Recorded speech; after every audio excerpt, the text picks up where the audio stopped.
Hello, I'm Ruth Ann Torrero. I'm the Vice President, Editorial Director of Hotel Management, which is owned by Questex, which is actually the owner of the IHIF, which is what brings me here. So I'd like to welcome everyone. We have a great panel discussion today. I'm actually very excited about it, especially having just met with the panelists here.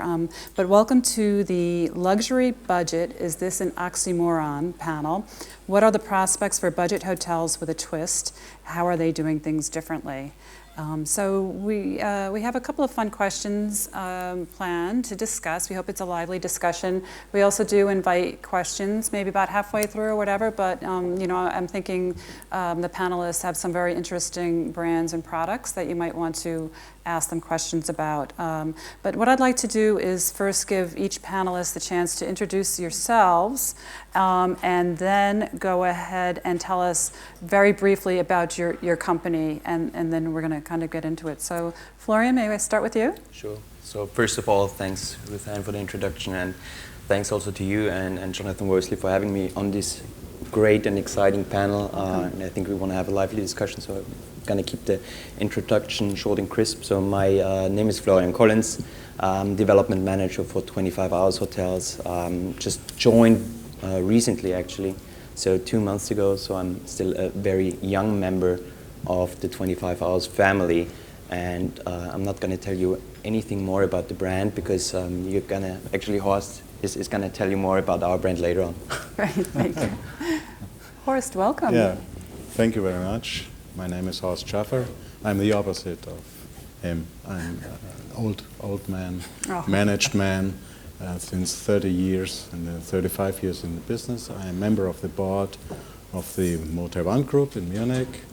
Well, and I have done all the things which were necessary, head of legal, head of development, and then I'm gonna introduce your company.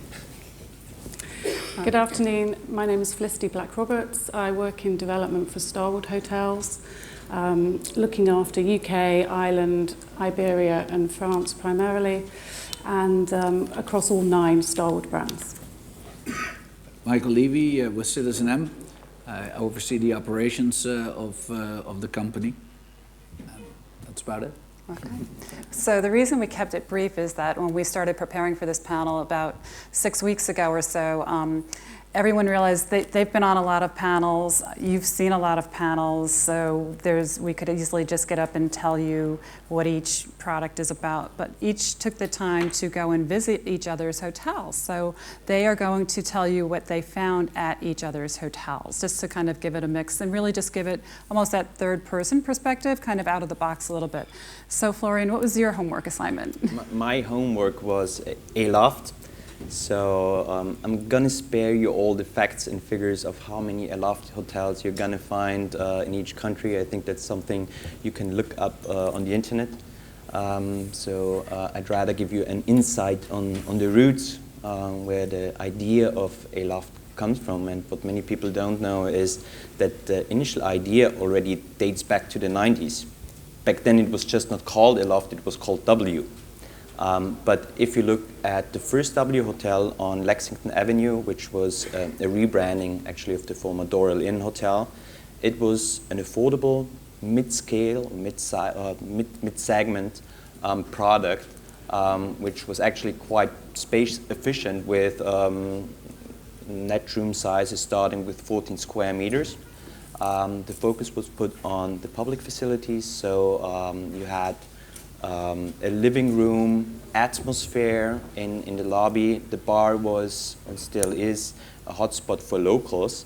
And actually, if you think about it, that's exactly what a loft stands for today. So what happened over the last little bit more than 15 years is that a loft was pushed from the mid-scale segment into the upscale or even luxury segment. And then between 2005 and 2008, Starwood went back to this initial idea and thought, well, actually it was the idea of a mid-scale hotel. So created a loft, and with the first opening in 2008 in Montreal.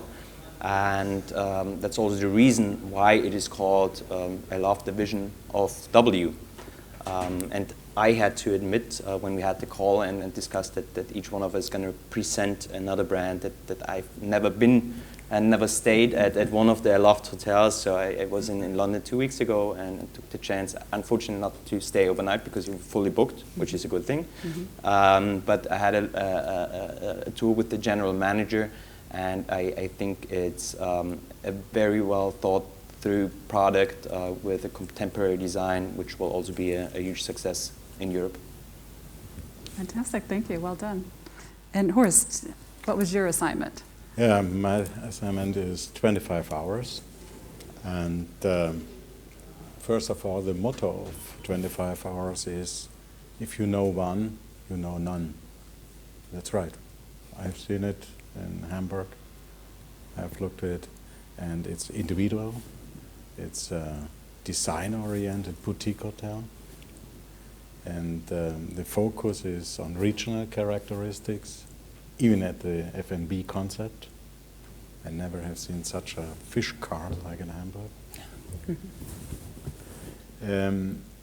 Your targets is to create space where people feel comfortable, and you have the assignment of third place. And I asked what that is, third place, yeah, well, and then that's the office, that's the home, and that's 25 hours. Okay. Well, 25 hours stands for individual design, stylish locations, high quality service, and balanced price performance ratio. Currently, I've asked you, you are seven properties. Seven properties now, and there are some in development. Better you say where you are tomorrow. That's the next one. Well, we're going to New York tomorrow, so we're also we're not only searching for properties in Europe actually, but we're also looking to find something in the States, especially in New York. It's a very individual budget hotel, and it's a good point on the card. Great, well done, thank you. Felicity. I got to look at Citizen M. So I actually went to stay at the Citizen M on the South Bank in London, and just really took my hotel hat off and tried to be a normal guest, which is always really difficult when you're in the hotel industry because you're critiquing hotels continuously. I think one of the things about the Citizen M, which I had really high expectations of, and it didn't let me down, was the staff were just very, very attentive. So when I arrived, there's the self-check-in, which I don't particularly enjoy. There was somebody on hand to make sure that that went smooth for me. And then the overall impression when you walk into the product is actually, this is pretty luxurious. It did feel a luxurious environment. There was some nice finishes, nice materials, good statement pieces of furniture. And actually the space that I walked into felt like somewhere where I wanted to spend time. And I think that's what you're trying to achieve. You want to draw people in. The room was very comfortable. Clearly, Citizen M has a particular room size, which is smaller. I was on my own. I didn't have any challenges with the size of the room. It actually felt cozy, quite gezellig, I guess, in Dutch. And there were some really nice touches from the technology point of view. So the shower was very good. The television was good. I like the iPad for the lights because I hate crawling around trying to do light switches in hotel rooms. And one of the things I really wasn't looking forward to was checking in and then having to go downstairs because you want to get a glass of wine or you want to have something to eat. And actually, it really worked. It was a nice environment, and I wanted to be part of being down there. And I found a space, and I was alone, but not lonely. It was good. So, yeah, a good experience. Sounds great. Michael, so that would leave you with... Motel One. There you go. We often hear that people give a name to a product and then design a logo and they call it a brand. But way too often the brand is an empty promise. Not with Motel One. I think that Motel One is one of those companies that really understand what a brand is, what a brand stands for, how a brand lives, how it lives up to its reputation, and how it is meticulous in executing. So I've seen Motel One grow through the years. I'm a loyal user, usually when I come to the conference here, but also at other occasions. And I think that one of the great things that you know is the type of product you get, the price value that you get. It is a very clear message. Now that is from a consumer's point of view. So the rooms are clean, they're comfortable, they're basically living up to all the expectations of needs that you have for a quick stay.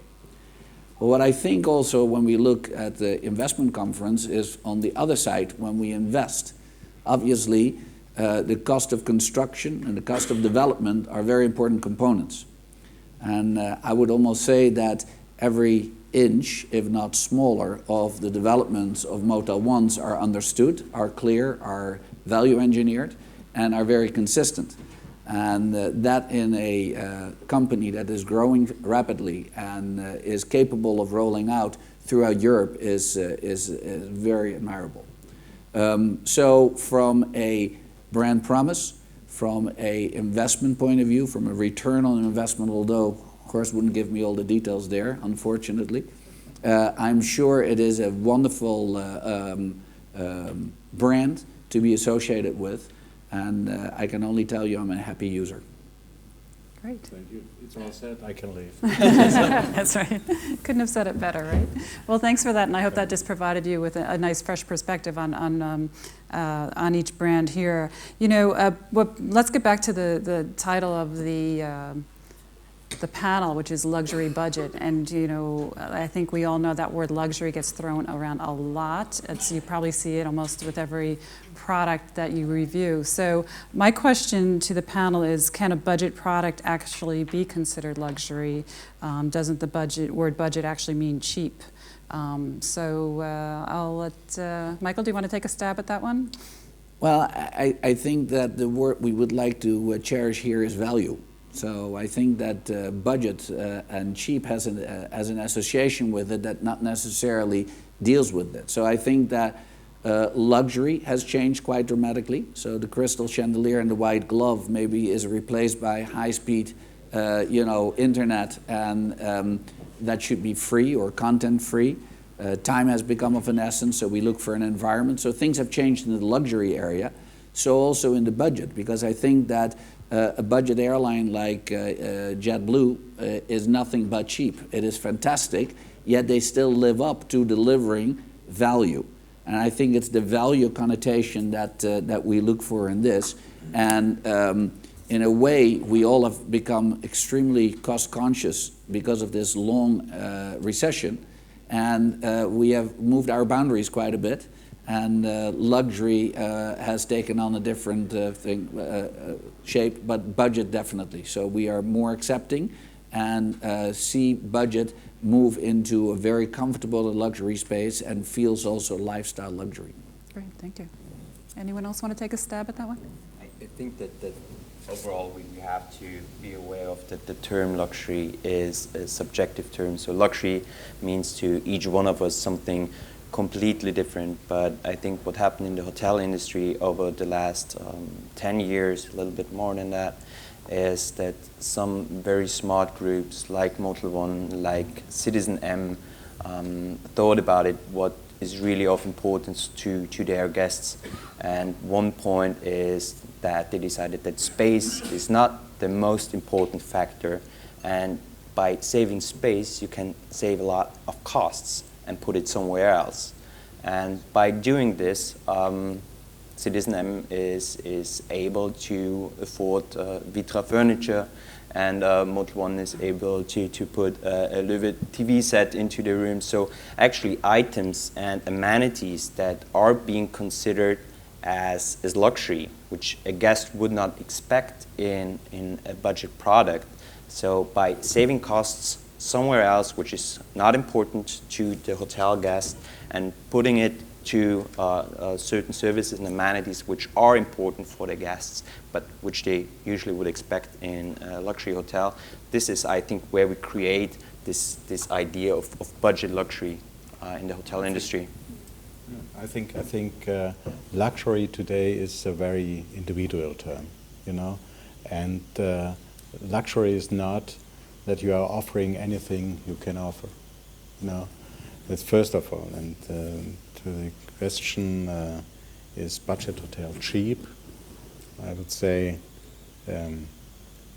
if things are not significant, then it is cheap, and therefore, you know, it's another term. It's not cheap. It's value for money, Right. and therefore it's not cheap.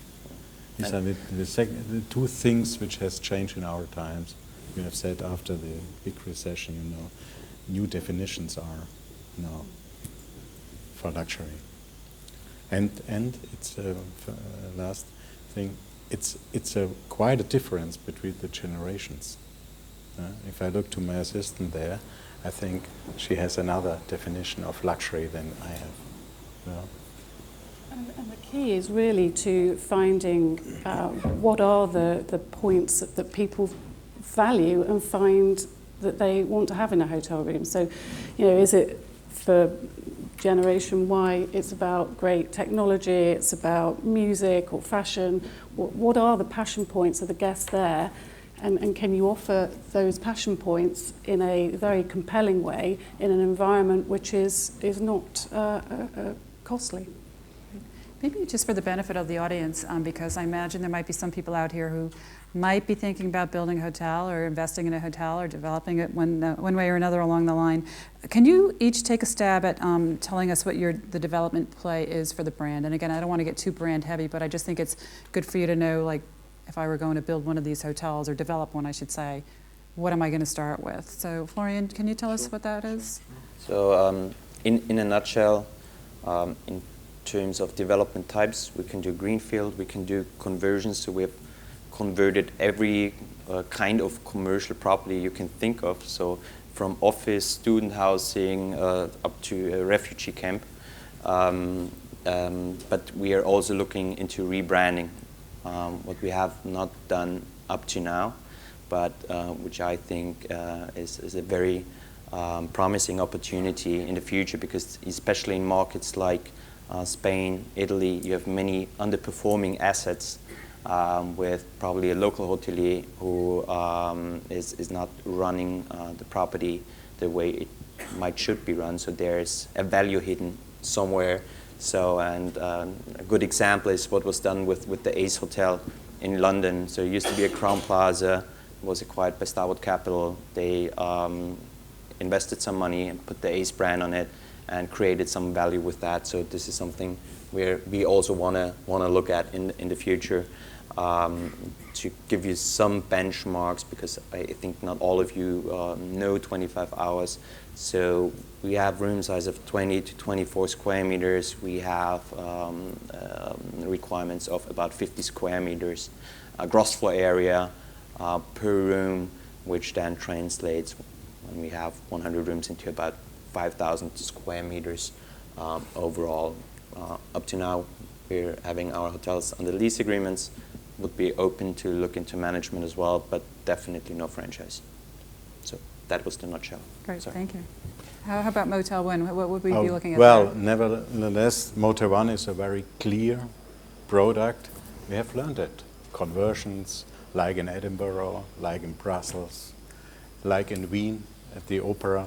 You know, these are conversions of old building. Nevertheless, it's a Motel One, started by a clear product with a strong room size concept, and nevertheless, we have now opened the angle to do anything. And we have lease contracts, we have own properties, we have no management contracts, and but I never say never. And there was a film, I know.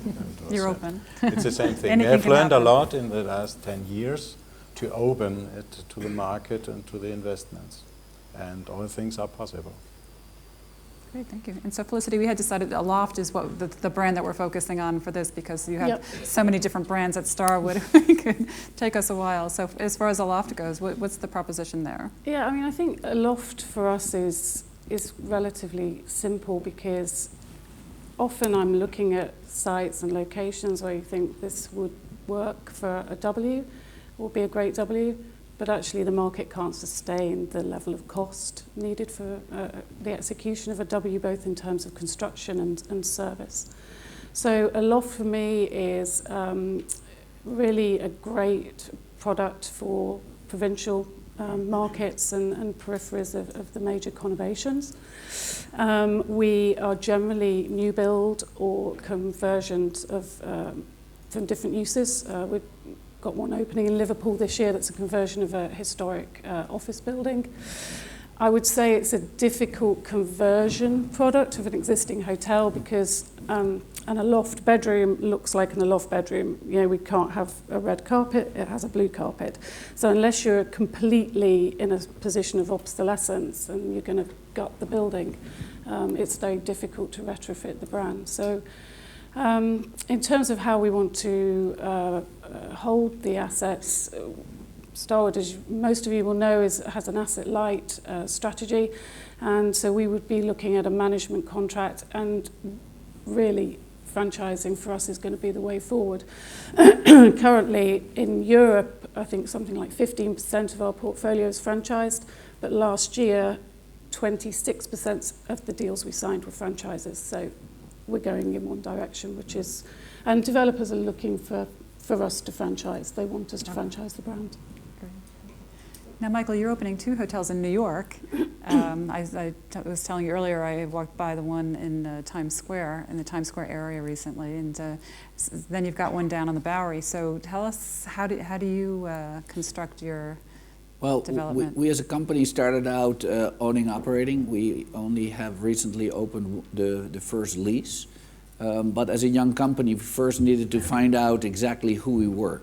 And I think that in the years that we're operating right now, we have come to terms with that. And as owner-operator, we looked for, obviously, a very sharp cost of construction, doing that through modular build, doing that through value engineering, doing that now also through traditional build, where the value engineering comes to its right, and we're able to build efficiently. Secondly, I think that if we analyze P&Ls, and in the end we need to generate the returns, the cost of labor is tremendous. We have found, I think, an incredible balance between having efficient labor that are able to deliver incredible guest satisfaction. And it is, of course, in that area where you need to become efficient in order to do well, but also have future promise. And last, I think that what hotels that are successful need to aim at is a strong demand management, whereby the combination of channel and revenue management, the internet transparency, and your online reputation needs to be managed very tightly. And I think that we're able to do that also very efficiently, like a budget airline, almost through a broker's type of screen, where we efficiently navigate the opportunity to sell as late as possible, but understanding what the market workings of supply and demand are, and not like most, whereby a perishable product is sold through segmentation way prior to knowing what the market is, and basically done on historic data. So taking that, we set out to be very efficient, and I think that through the value proposition, we have been able to come up with small and efficient rooms, but because also what was experienced, we have a wonderful living room style of ground floor is experienced as a full suite hotel.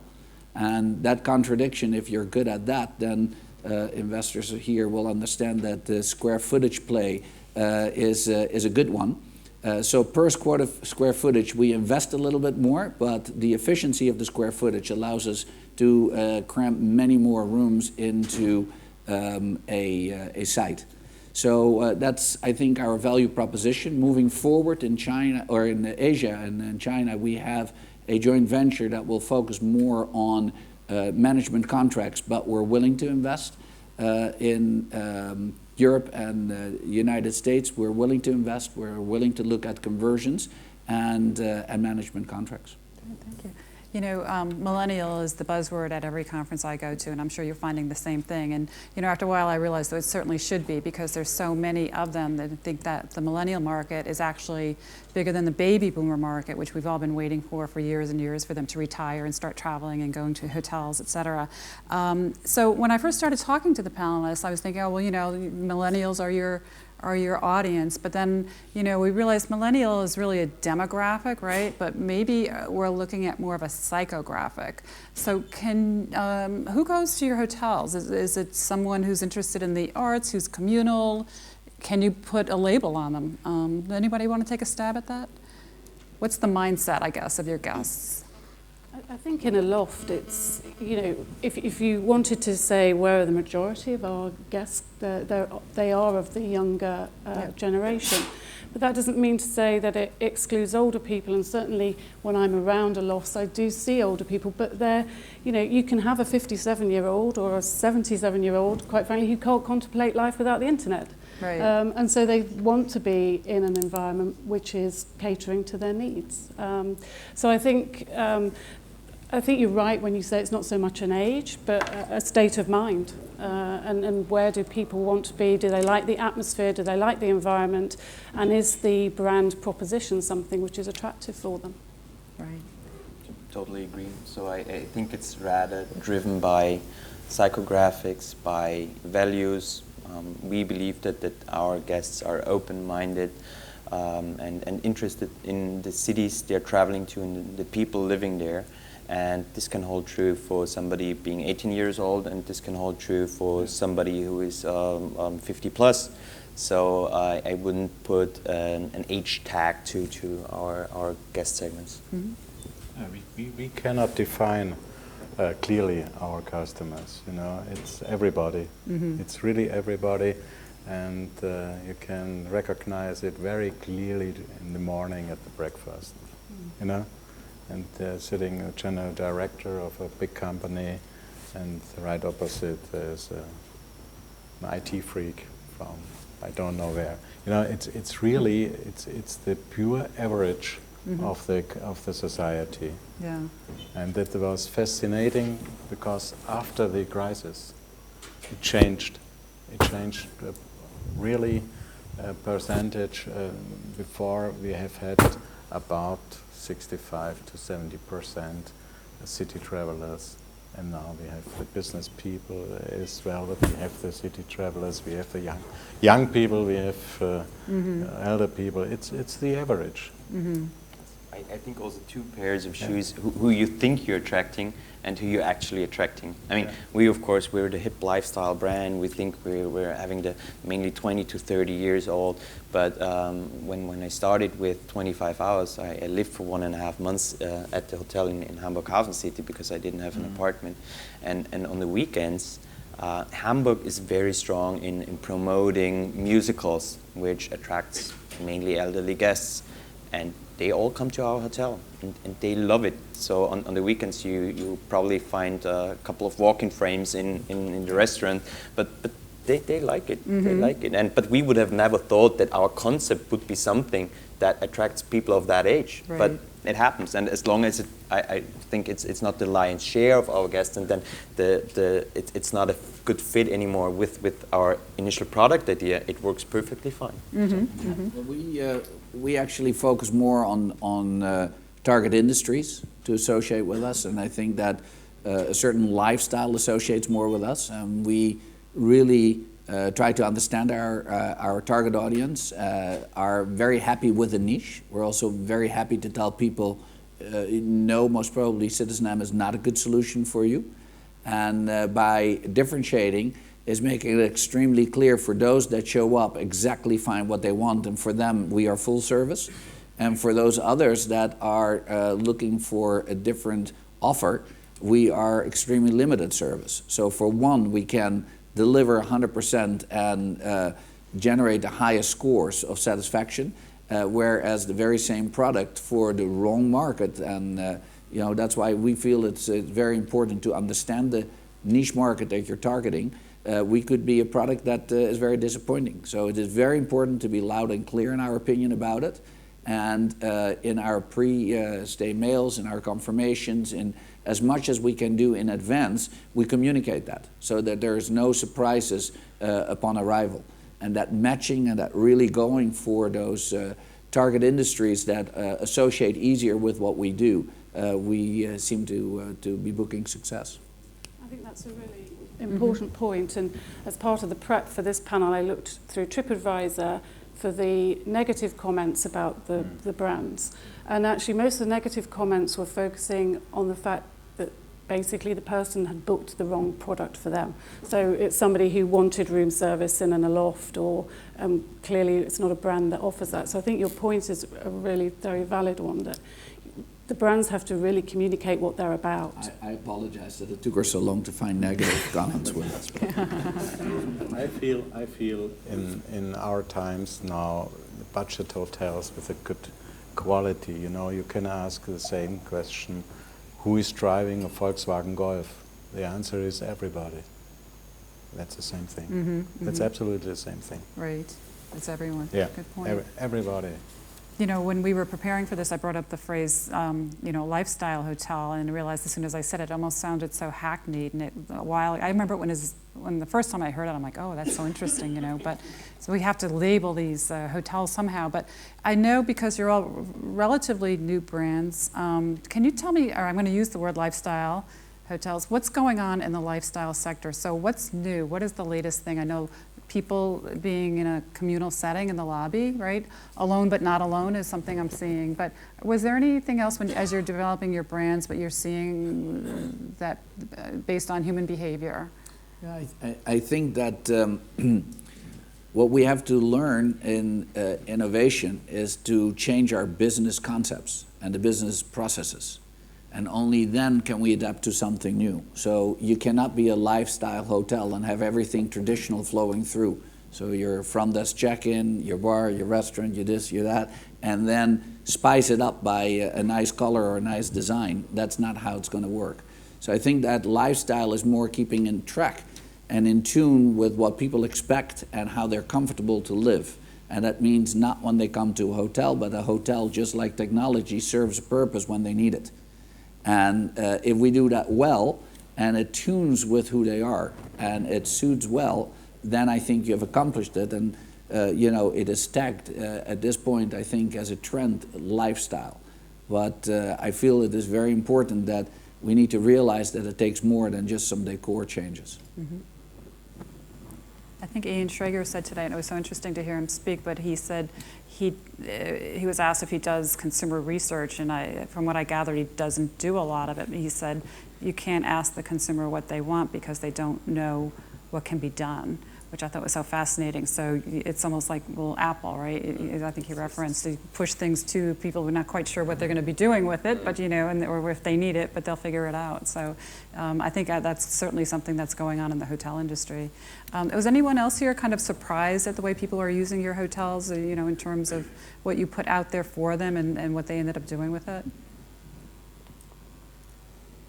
Is the lobby, go ahead. Well, I think we have produced a certain wow effect, you know. The wow effect means people who the first time are in a Motel 1 said that's what I didn't expect. And that's a wow effect. Yeah, they were pleasantly surprised. That's it. Yeah. That's all. I don't know many things about a general lifestyle, you know. I can't catch it, but I know exactly what's my lifestyle, you know? And therefore, everybody finds another lifestyle points in the hotel. Yeah. But with more than 3 million guests this last year, I think we have found this point of lifestyle for people. They figured it out. I'll go right ahead. Sorry. I think what in the lifestyle hotel industry has changed is that the guests overall, they want to be surprised in a positive way. Yeah. So we had an era in the 90s or 80s and 90s of a trend towards standardization with all the international hotel concepts like the Hiltons, Marriotts, which all look the same. But because the guest was afraid that he would book a hotel where he didn't know what to get. If he booked a standardized product, he knew what to get, what he's going to get. And I think that was just because the information was not available. But today we're living in an era where I can just go on my smartphone on TripAdvisor and it can tell you exactly what the guests believe are the top 10 value hotels in Berlin. So I think that the era of standardization is over, and that's also the reason why we have our slogan, you know one, you know none, because we want to surprise them in a positive way, and our guests and most of the guests are looking for an authentic local experience, and when they wake up in their room they want to know where they're at, and they are, I think, sick and tired of the samey products in even whether they sleep in Paris, Barcelona or London. Right. So I think that's something we have to be aware of. We are opposite. Yeah, real opposite. I know. I think the other point about your positive surprise is people want to share their life with 100 million followers on Facebook, Twitter or whatever it may be. And actually, if you're putting somebody into a hotel environment where they see something that is positive for them, or they feel that it's different, or they're outside of that cookie cutter, and they can share that with their friends and family, and that's valuable to them, to give them an experience that they can share, that has a value. And it also has a value to us as the brands, because marketing in the conventional way is becoming less and less relevant. But what our customers share with one another, their recommendations to their friends and family, they have real value. Especially, you know, some of the, I don't know, to use the UK as an example, some of the kind of faith in big brands has been lost because of various corporate scandals. I think that sharing of information between guests, and you've got to get something that triggers that. I think what you just mentioned, I mean, it's those wow effects, those stunners you have at a hotel. And I really actually also like the fact that you put the pool table into the lobby, which is not common or which is not usually done. We also put a ping pong table into the lobby in our hotel in Zurich. And I mean, in terms of investment cost, it's zero. Right. But everybody takes a picture of it and puts it on Facebook, Twitters about it. And we are really trying to do this with every new hotel development that we have, a couple of stunners. Some of them are rather inexpensive, like a ping pong table in the lobby. In Hamburg, in the Hafen City, we had 2 ship containers and from Hapag-Lloyd, and cut them open, and one put in the lobby and the other one we put on the roof and put a sauna inside. So, and this is something everybody talks about. It's something what a guest wouldn't expect in a typical mid-scale hotel. And I think you need those stunners, and then you also can save lots of marketing costs, because then you have this guerrilla marketing on all the social media, which you probably didn't expect yourself. Right, exactly. Let's talk about the room size versus the lobby, and that's creeping into the luxury sector as well. There is a luxury hotel that's about to open in Manhattan this year, and I was told that were they developing it now rather than a couple of years ago, they would have made the guest rooms much smaller because of the move of people into the lobby, wanting to, be alone but not alone, being able to tweet about where they are, et.cetera. And I thought that was so interesting, because the guest room, the bathroom, that's all about luxury. Big is better. How are you, you've all alluded to it somehow, but how are you dealing with square footage in the guest room and then versus the lobby? How are they playing off each other? Do you want to try that one? Well, I think they're married. So if you sell a all-suite concept and your rooms are 15 square meters, then obviously there's a little bit of a play to be made there. A little explaining to do. But I think it takes a lot. It takes a lot to really be able to engineer a small room. And Hans Meijer is here in the room. Hans, wave at everybody. He is the brain behind our rooms at Citizen M and creating Citizen M. And really, if you see there how the quality of the room needs to be superb. So a small space can be great and luxurious as long as it's superb, crisp, incredible. A private plane, a yacht, fantastic. So if a small space has like, then all of a sudden it's a small space. So I think that it is not only the space itself, it is the technology that is available in there, it is the total play of experience.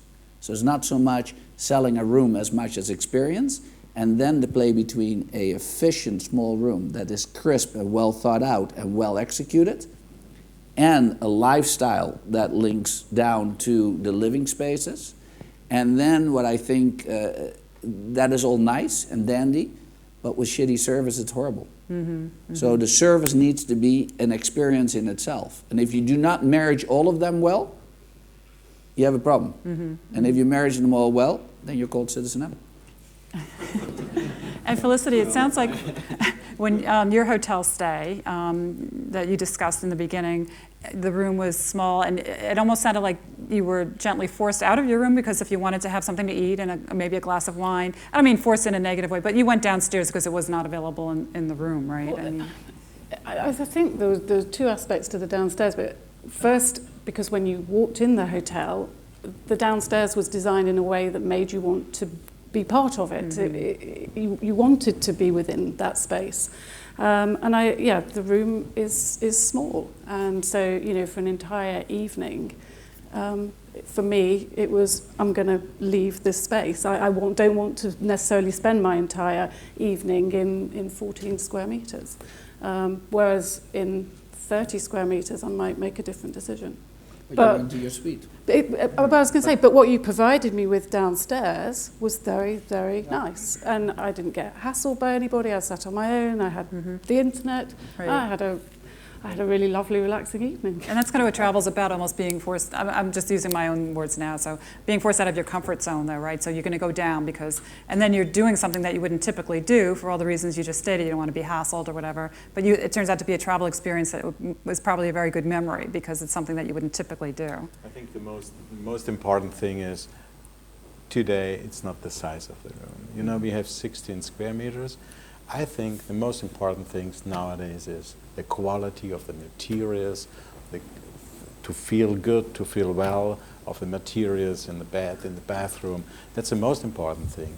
And therefore, think of the slogan of this panel.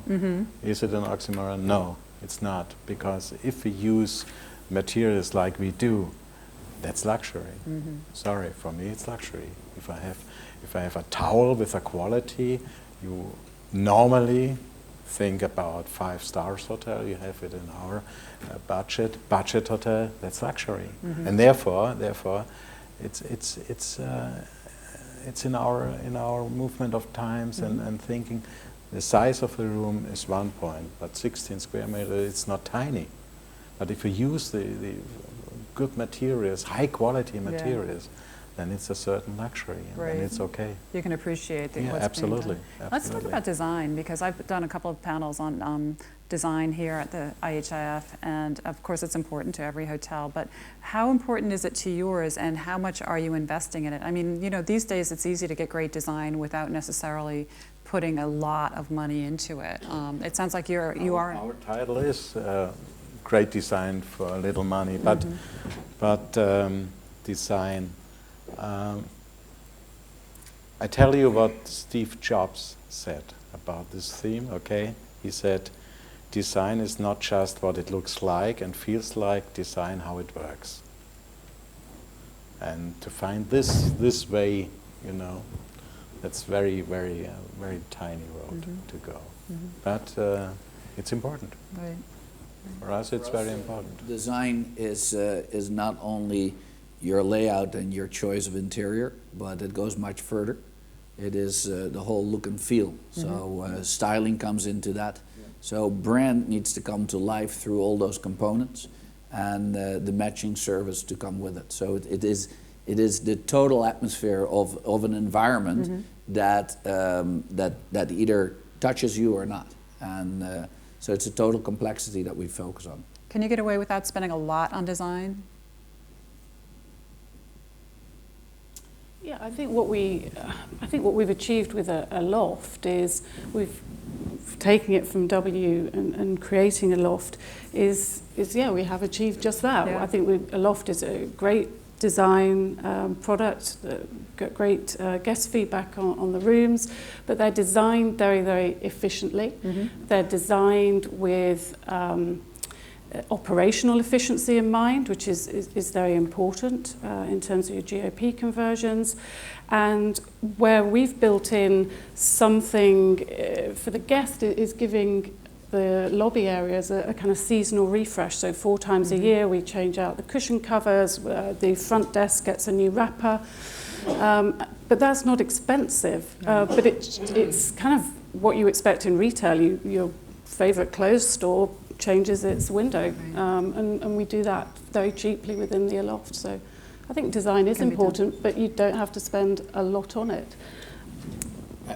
I had to laugh because it's so relative. So if you spend a lot on the total package per square feet or meter, versus how much sellable space you can create out of, you know, a package or out of a envelope, out of a site, it's that balance that you're looking for. So in the end, per room, we are, I think, extremely competitive and have a very high-end quality product to offer.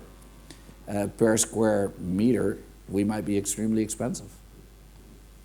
Lauren? But that's a reason for our 16 square meters per room net, or 30 square meters gross per room. That's a reason, absolutely. Design is not important. No. Design is important, but it's a fluent development, the design. And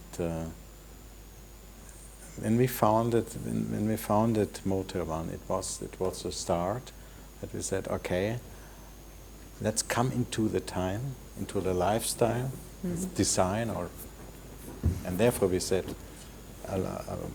much design for little money, but nevertheless the calculation of the spaces, of the stones and walls, it's very important. Yeah, and therefore it's a small road we are walking. Florian? Yeah, I mean, design is one of our 4 major pillars on which our concept is based on. And I mean, when we start, briefly give you an overview on this before. When we start with a new hotel project, we basically have this, so a blank piece of paper. And our approach is also kind of different because we don't have any brand standards. We don't have a design book we can give to a developer. So we have a core idea. And usually we are inspired by a location, by a building, by a neighborhood. And I want to give you this example of how we have done it in Hamburg, in the Harbor City, which is a quite large district development south of the old town of Hamburg. And we actually only had this nucleus of a poem of Joachim Ringelnatz of the fictitious sailor Kuddel-Daddel-Doo. And that was everything we had as a concept. And so we approached, but not interior designer first, but we had a tender with marketing agencies and said, well, this is the core idea, create something out of it. Then we had quite a lot of rather Disney World concepts, which we throw into the bin and said that's not us. But we had also a couple of good concepts, and we decided to go with event labs. And so we started with the storytelling. So going one step further, it's not only the design. We need to have a story wrapped around it, or as a basis actually. And then we asked the event labs, now you go into a joint venture or in cooperation with an interior designer who can convert this concept, these ideas you had, into something you can feel and touch. So they had a cooperation then with Stephen Williams Associated, and then they really came up with the whole harbor theme of having this warehouse character in the public spaces, rather this cozy sailor's home in the guest rooms. And again, I think we're already going one step further from design to storytelling. So in the guest room, what we have also done, we have interviewed 25 sailormen and asked them, tell us your story. and they told us their stories, and we put it down into a logbook and put it into the room, and then asked an illustrator from Berlin to make pictures out of that. So he painted different kind of pictures, and we created a wallpaper. And I mentioned before that I lived for more than a month in one of those rooms, but even after a month, you're sitting on the bed and looking at all those pictures on the wallpaper, and you're experiencing the room and taking the logbook again and reading stories. Yes. And this is a totally different approach. So we see ourselves as storytellers, and the design is just a mean how to deliver that to our clients, our guests. At the end of the day, you know, you have to calculate it.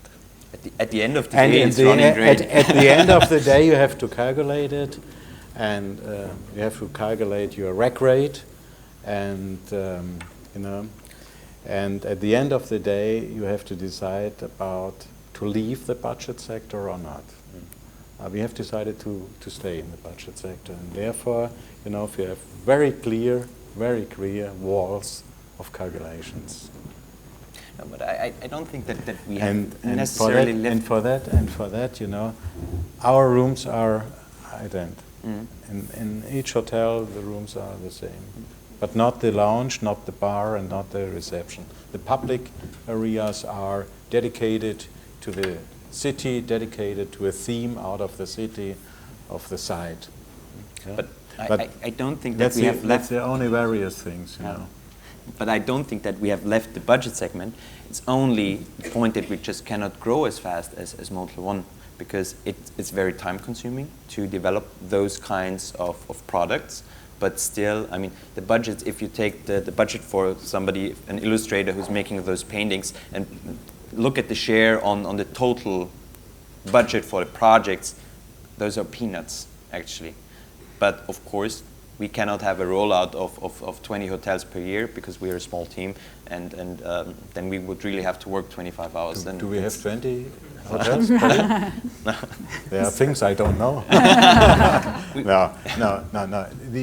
I think the development is the same. Each hotel you have developed, especially you have your architects, your designers, your own. But you can use it in a certain delay.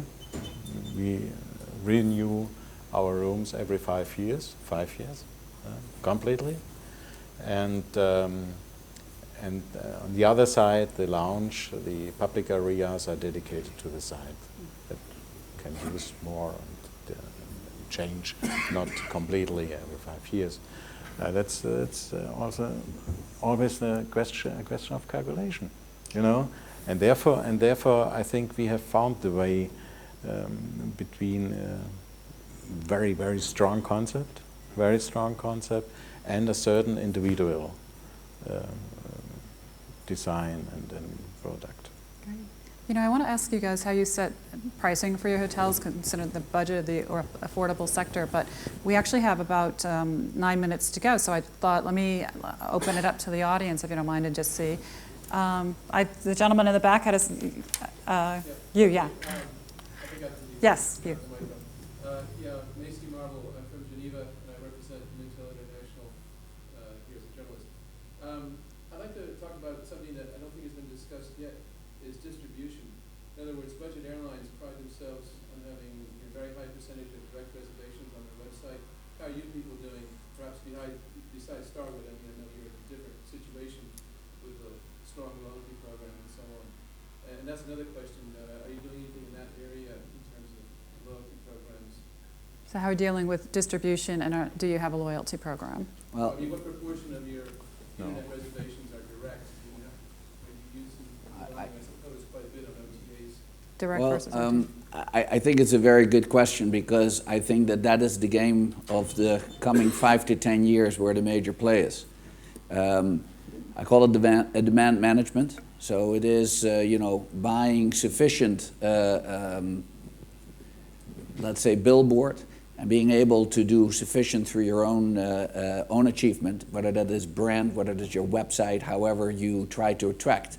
I think that one of the things we first have to look at is how traditionally hotels are selling.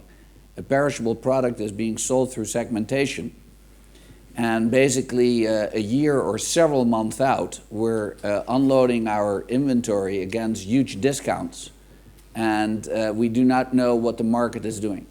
Budget airlines, because of their sharpness in having the appropriate data not only accumulated but available at the moment that they need to make price decisions, have been able to wait for that last window of opportunity when they see the market really play and play into that. We spend a lot of time and effort into that. We are a young brand, so we are building up our brand reputation and thus the ability to pull strong on your own channel, your own website. But so far, we're doing about 55% through our own website, and are very glad to use OTAs. I would like to be clear about that as well. It's a very efficient way to buy yourself billboard, and we also use the GDS. But I think that the play that is being made there is very strong. Rec rate is a term that I really don't know what that means. So we play into a market and sell a value and are able to do well in our market segments. So affordable luxury is what we stand for. That's really where I think the future is going, and loyalty programs is not something that we will ever endeavor in, because we always sell every day the best price.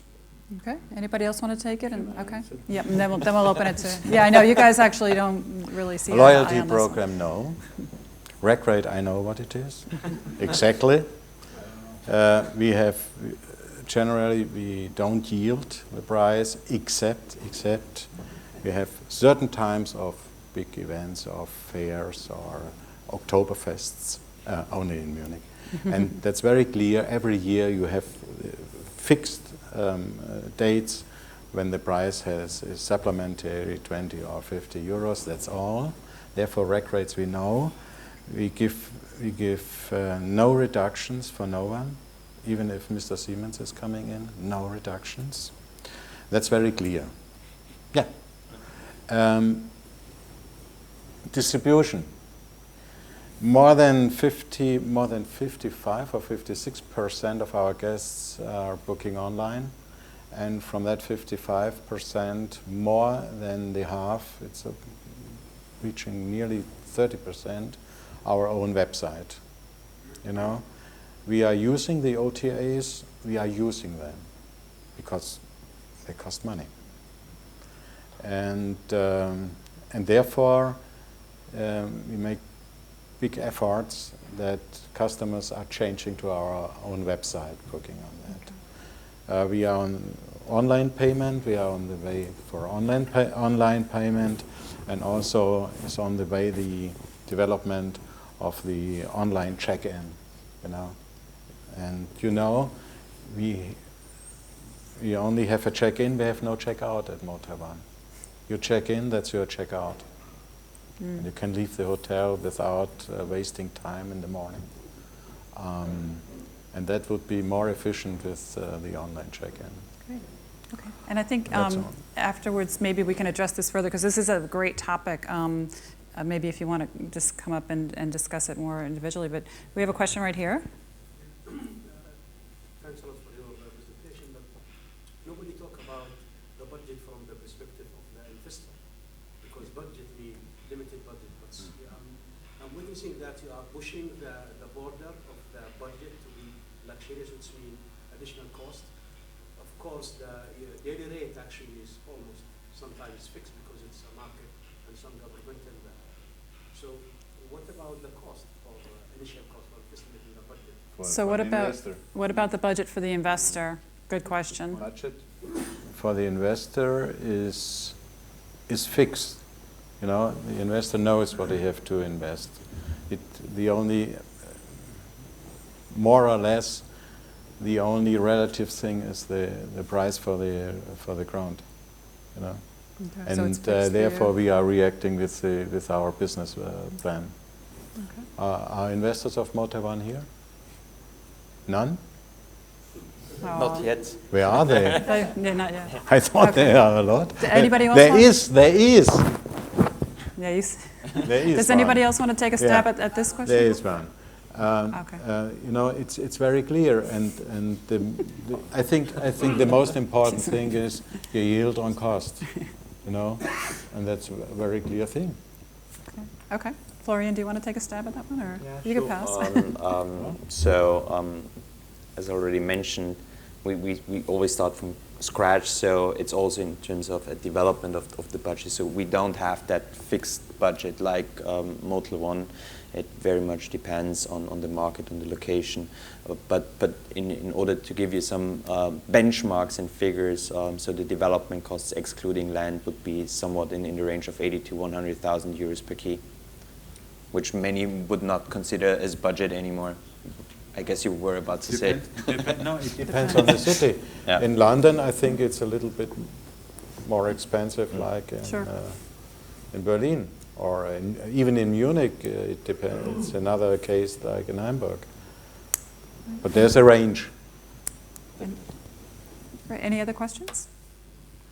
Yes. How do you, to Michael, how do you maintain high perceived value in a conversion?